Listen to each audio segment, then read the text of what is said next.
Today, ladies and gentlemen, I want to report to you on a different type of labor activity, a type that not many people know much about. We've been hearing a lot about the Teamsters and labor racketeering, and I've written myself about some of these activities. But I think the public doesn't know about certain things that have been going on the part of labor on Capitol Hill. So I thought it might be important to interview the top lobbyist for the AFL-CIO, who appears before the Senate and the House of Representatives.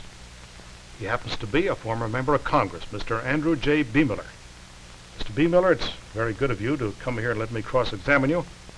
As you know, we pause from time to time to hear from our sponsor, so we'll be back in just a minute.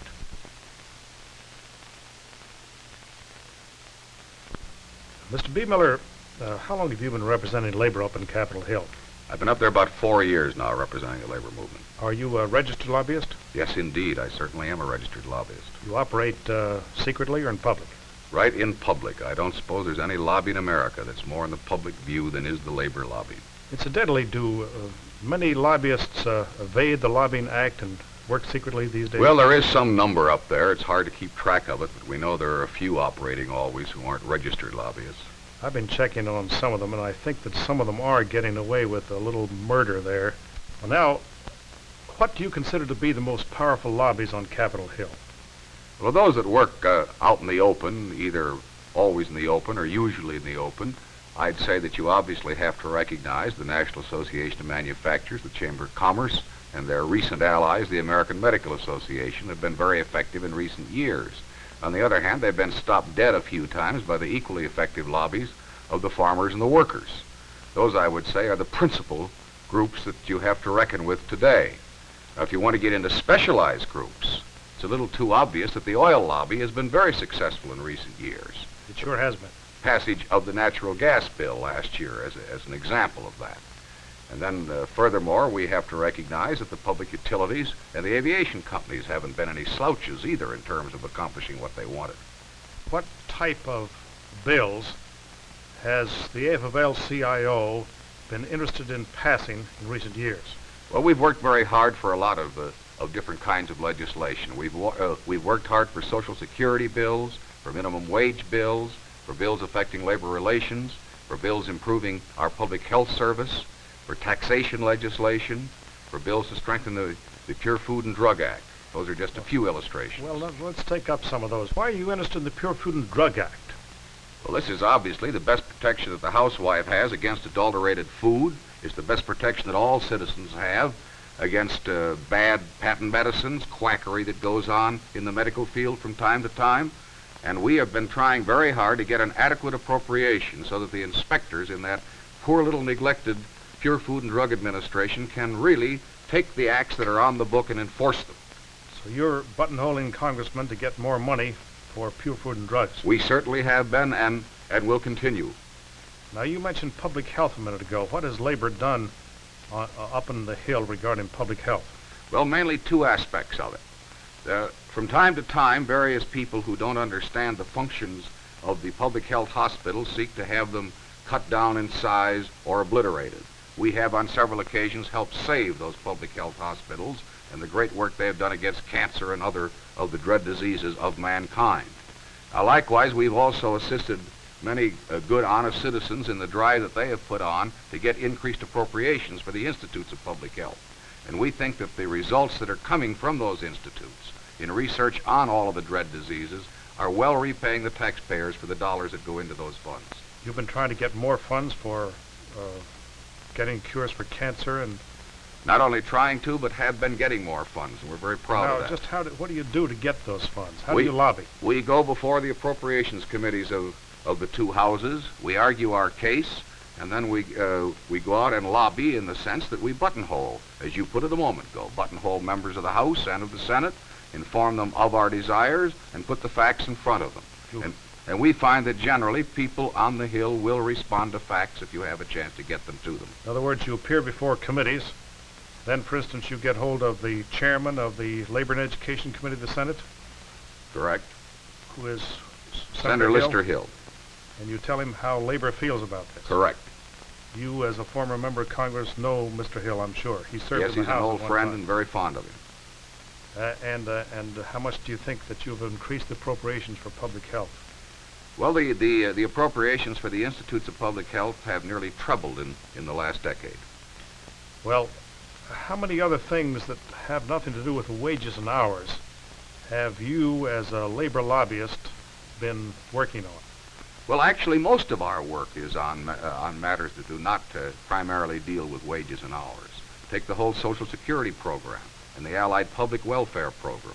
This is a program which, from its very beginning in 1935, has had enthusiastic labor support, so much so that we have within our organization a special department of Social Security, which keeps track of what goes on in this field, comes up with new ideas. Just have one department working on Social Security? Just on Social Security, old age pensions, and health problems.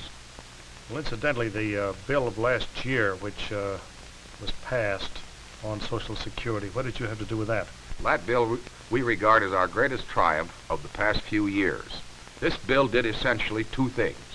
It cut the retirement age for women to 62, and it established disability pensions for everyone on the Social Security rolls at age 50. That is, pensions for those totally and permanently disabled who are 50 or over.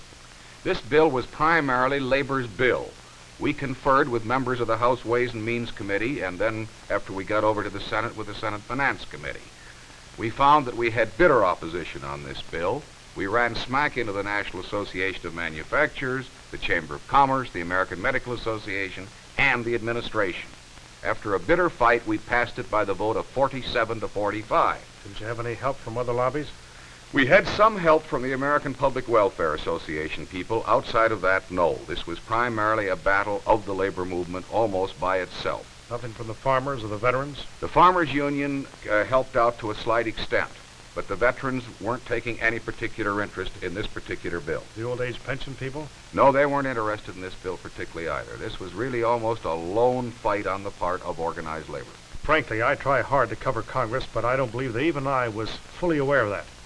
However, this might be the spot for us to stop, and we'll be back in just a minute.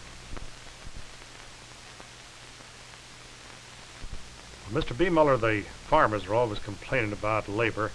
Have you been interested in any farmer legislation? We've assisted the farmers in a great many ways. For example, the Rural Electrification Administration. Actually, the idea came from the labor movement, and we have supported appropriations for that kind of activity. Came from the labor movement? Actually came from the labor movement, the original idea. Then we've also been active in the fight to save the limitation of 160 acres on land that is irrigated, so as to make sure that family-sized farms exist in these areas where we've reclaimed land and furnish water from big government projects. Did you do anything about 90% parity? We helped last year to pass the 90% parity bill that was eventually vetoed, but we did back the farmers in that fight. Well, I would say you've certainly been in farm legislation. Do the farmers know that? We try to get them to understand it. Some of them know it. We also frequently go out and address farm meetings, and we have found generally that once the farmers listen to us, they recognize that we're fighting their battles. At the moment, for instance, the farmers are also greatly interested in a project that we are. We're trying to get the Congress to investigate this cost-price squeeze that's on and find out whether it's wages or profits or what that is responsible for the farmers' plight. And we've told the Congress, go ahead and make that investigation, let the chips fall where they may. We'll take our chances on it. Is that up in Congress right now? It is probable that the Joint Committee on the Economic Report is going to make such an investigation. What would you say are the bills in Congress now? Which are they that labor's interested in? Well, the three matters that we're pushing the hardest at the moment are extension of coverage under minimum wage, the school construction bill, and the bill to have disclosure on health and welfare funds. Health and welfare funds? What is that bill? That bill comes out of the very excellent investigation which Senator Douglas made of alleged abuses in health and welfare funds. You will recall that some labor people have been criticized because they allegedly were embezzling money or in some ways or other not running the health and welfare funds to the best interests of the rank-and-file membership.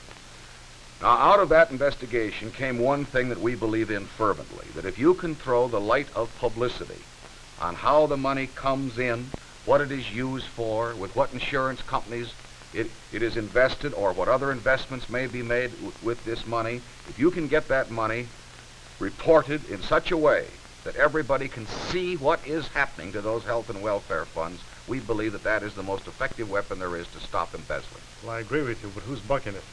It is being bucked by the insurance companies and the banks. So far as I know today, the AFL-CIO is the only organization actively supporting the Douglas-Thompson bill. The administration is also for a slight variant of the same bill, and we hope to have administration support when this legislation comes to a head in the comparatively near future. Why don't the insurance companies want it?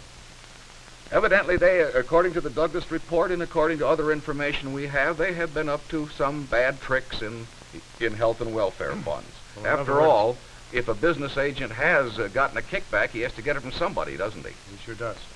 Well, I hate to stop you all the time, but we'll be back in just a minute. Mr. Biemiller, what one bill up on Capitol Hill today are you working hardest for labor and the public? The school construction bill. Why are you interested in that? Obviously, we must give our kids a good education, and if they don't have decent schools to get that education in, they aren't going to get it. That's why. Well, I certainly agree.